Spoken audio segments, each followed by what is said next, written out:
Hello guys, welcome back to the channel Tech Dev Guru. कैसे हैं आप सब? अच्छे होंगे। हमारी रिएक्ट हुक्स की सीरीज़ चल रही है जिसमें हम यूज स्टेट के बारे में और हुक्स के बारे में डिस्कस कर चुके हैं। अगर आपने नहीं देखा है तो सबसे पहले आप उसको चेक करो। आज हम डिस्कस करेंगे अपना second most important hook, which is use effect. तो ज़्यादा बातें ना करते हुए चलिए चलते हैं यूज़ इफेक्ट। हम डिस्कस करेंगे अपने सेकेंड मोस्ट इम्पॉर्टेंट हुक के बारे में, विच इज़ यूज़ इफेक्ट। सो जैसा हमने देखा था क्लास कंपोनेंट में, हम component did mount, component did update और कंपोनेंट डिड अनमाउंट यूज़ करते थे। कंपोनेंट डिड माउंट कब चलता था?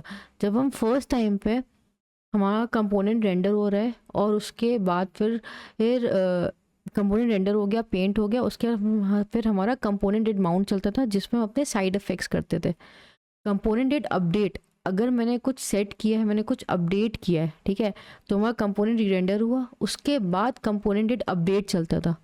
अगर हम कंपोनेंट को लीव कर रहे हैं तो कंपोनेंट विल अनमाउंट चलता था। ये 3 मेथड्स थे क्लास कंपोनेंट्स में। अब फंक्शनल कंपोनेंट्स में इसको करने के लिए आया एक next hook which is use effect. Use effect में हम अपने साइड इफ़ेक्ट्स लाइक डेटा को फेच करना या डॉम में कुछ अपडेट करना या कुछ सेट करना, हम वो सब चीज़ें अपने मेनली साइड इफ़ेक्ट्स हम करते हैं। And it is a close replacement for component did mount, component did update और कंपोनेंट विल अनमाउंट।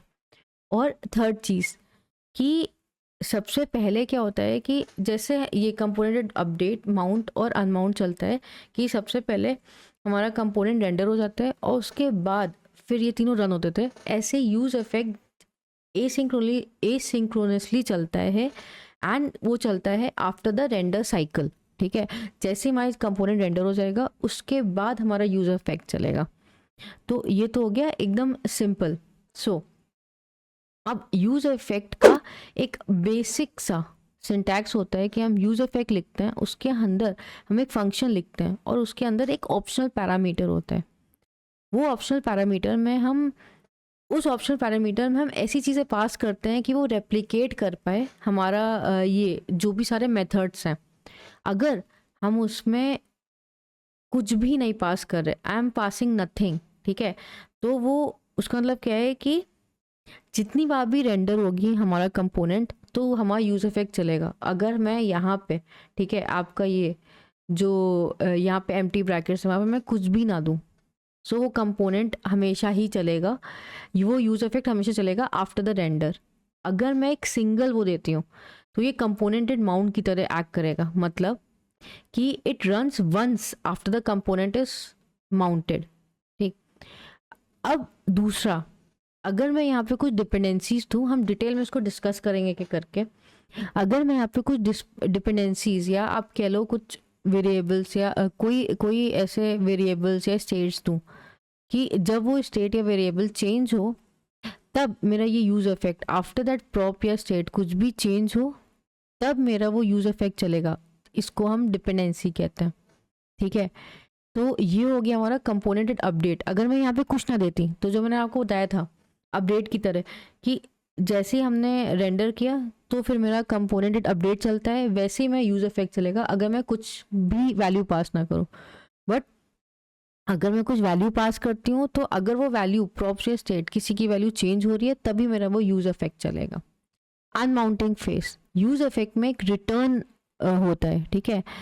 अब ये रिटर्न कब चलता है? अगर हमारी डिपेंडेंसी एम्प्टी है, ये चलता है जैसे कंपोनेंट विल अनमाउंट है उससे थोड़ा different, but yes component will unmount में कब चलता है? जब हम कंपोनेंट को जब वहाँ कंपोनेंट अनमाउंट हो रहा है, मतलब वो कंपोनेंट रिमूव हो रहा है, तब हमारा कंपोनेंट विल अनमाउंट चलता है। सिमिलरली ये रिटर्न तभी चलेगा जब वहाँ कंपोनेंट अनमाउंट हो रहा है, ठीक है।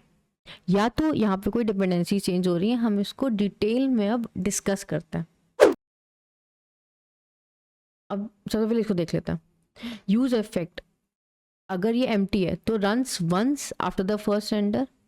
अब मैंने यहाँ पे काउंट वेरिएबल कुछ दिया है, रन व्हेन काउंट चेंजेस।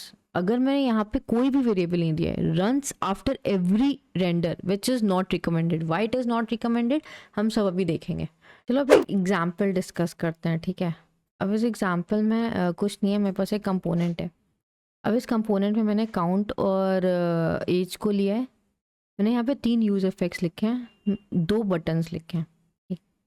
अब ये जिसमें कोई भी डिपेंडेंसी नहीं है, ये हमेशा फर्स्ट टाइम कॉल होगा। जिसमें काउंट की डिपेंडेंसी है, जब मैं ये बटन क्लिक करूँगी जहाँ पे मैं काउंट की वैल्यू चेंज कर रही हूँ, तब ये यूज इफेक्ट कॉल होगा। एंड ये यूज इफेक्ट हमेशा कॉल होगा क्योंकि मैंने यहाँ पे कोई डिपेंडेंसी नहीं दी है। अब एक जगह मैं एज की डिपेंडेंसी देती हूँ, ठीक है। अब ये कॉल होगा जब तुम्हारा एज चेंज होता है, ठीक। अब हम देखते हैं अपने एप्लीकेशन में। अब मैं यहाँ पे कर रही हूँ, मैं इंस्पेक्ट कर रही हूँ, कंसोल पे जा रही हूँ, रिफ्रेश करती हूँ, ठीक। ये देखो, use effect called once, second use effect called on count change. अभी इनिशियली क्योंकि हमने इनिशियल स्टेट दी है और उसमें काउंट की वैल्यू है, तो फर्स्ट टाइम पे ये भी चला, कॉल्ड एवरी टाइम वाला चला ही, और एज चेंज। अब जैसे ही मैं काउंट को चेंज करती हूँ, ठीक, अब मैं इसको रिमूव कर दे रही हूँ, चेंज काउंट किया, ऑन काउंट चेंज चला और एवरी टाइम चला। ना ये वंस वाला चला क्योंकि इसकी डिपेंडेंसी एम्प्टी है तो ये एक ही बार चलेगा। ना ये एज चला, क्यों? क्योंकि मैंने इसमें एज की डिपेंडेंसी दी है, तो जब एज की वैल्यू चेंज होगी तो एज चलेगा, जब काउंट की वैल्यू चेंज होगी तो काउंट वाला यूज इफेक्ट चलेगा। अब मैंने यहाँ पे काउंट फिर से इसको हटाया और यहाँ पे एज को चेंज किया, एवरी टाइम वाला चला और एज वाला चला, ठीक है। सो इस टाइप से यूज इफेक्ट वर्क करते हैं और सिंक्रोनिस 1 बाय 1, पहले ये चलेगा, फिर ये चलेगा, फिर ये चलेगा, इस टाइप से ही यूज इफेक्ट को चेक करता है।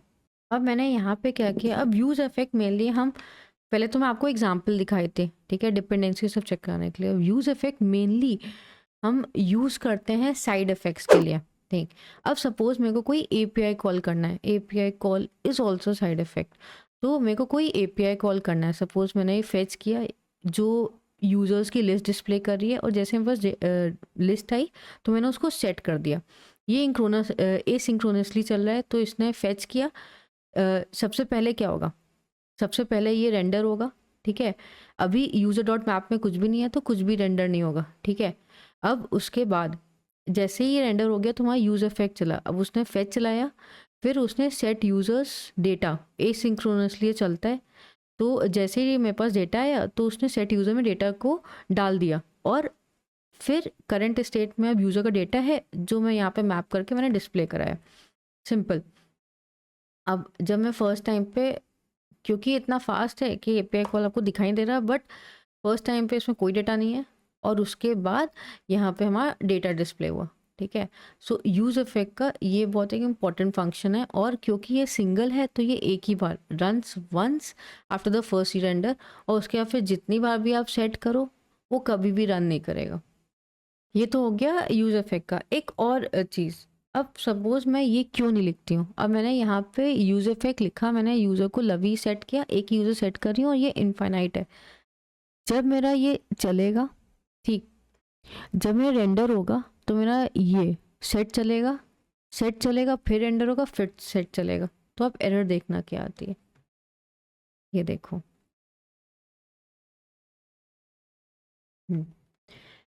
इनफाइनाइट लूप में चलता जा रहा है। Maximum update depth exceeded. This can happen component called set state inside use effect, but use effect does not have a dependency array or one of the dependency change on every render, जिसकी वजह से बस चलता जा रहा है। हुआ क्या, ये रेंडर हुआ, ये सेट चला, फिर ये रेंडर हुआ, फिर ये सेट चला, तो एक तरीके से इनफाइनाइट लूप चला जाएगा, इसलिए ये रिकमेंडेड नहीं होता है, ठीक है। So don't ever write use effect without any dependencies, never, it's a big no. So अब हम देखेंगे अनमाउंट के बारे में। So मैंने एक यूज इफेक्ट बनाया है, काउंट ही लिया है, ठीक है, और मैंने एक यूज इफेक्ट बनाया है जिसमें सबसे पहले एक इंटरवल सेट कर रही हूँ, सेट इंटरवल करके उसमें कंसोल लॉग चलेगा हर एक second which is running interval. जब मैं काउंट की वैल्यू चेंज करूँगी, ठीक है, या कंपोनेंट अनमाउंट होगा तब मेरा एक क्लीनअप फंक्शन चलेगा। तो जैसे ही मैंने काउंट की वैल्यू चेंज की, सबसे पहले क्लीनअप फंक्शन चला, उसने पुराने वाले इंटरवल को क्लियर किया, उसके बाद वो यहाँ पे आया, उसने नए इंटरवल को सेट किया और रन करने लगा। ठीक, अब इसको देखते हैं। सबसे स्टार्टिंग में यूज इफेक्ट चला, रनिंग इंटरवल 1 2 3 4 इंटरवल रन कर रहा है। अब जैसे ही मैं क्लिक करूँगी, ये इसने क्लीनअप किया और उसके बाद फिर इंटरवल रन किया, फिर मैं क्लिक करूँगी, उसने इस पुराने वाले इंटरवल को क्लीन किया, फिर इंटरवल रन किया। So this is use effect में अनमाउंटिंग वाली चीज़ और ये क्लीनअप वाली चीज़, ये रिटर्न कैसे काम करती है। जब हम यहाँ पे कोई वैल्यू चेंज करें या तो हमारा कंपोनेंट पूरा अनमाउंट हो। So these are all things about use effect. So that's it for my video. अगर आपको मेरी वीडियो पसंद आई हो तो do like and subscribe my channel, and आप कमेंट कर सकते हो अगर आपको कोई टॉपिक पढ़ना है। और एक और बहुत इंपॉर्टेंट इन्फॉर्मेशन, अगर आप इंटरव्यूज़ क्लियर करना चाहते हो तो आप मेरे साथ 1-to-1 मॉक इंटरव्यू भी बुक कर सकते हो by going to this devreadyacademy.com, और वहाँ पे अपना मॉक इंटरव्यू 1-to-1 मेरे साथ बुक कर सकते हो। Mock interviews will definitely help you out to clear your interviews, specially इस सिचुएशन में जहाँ पे ऑलरेडी आपके पास कॉल्स कम आती हैं। So do check out and book this mock interviews. मिलते हैं नेक्स्ट लेक्चर में।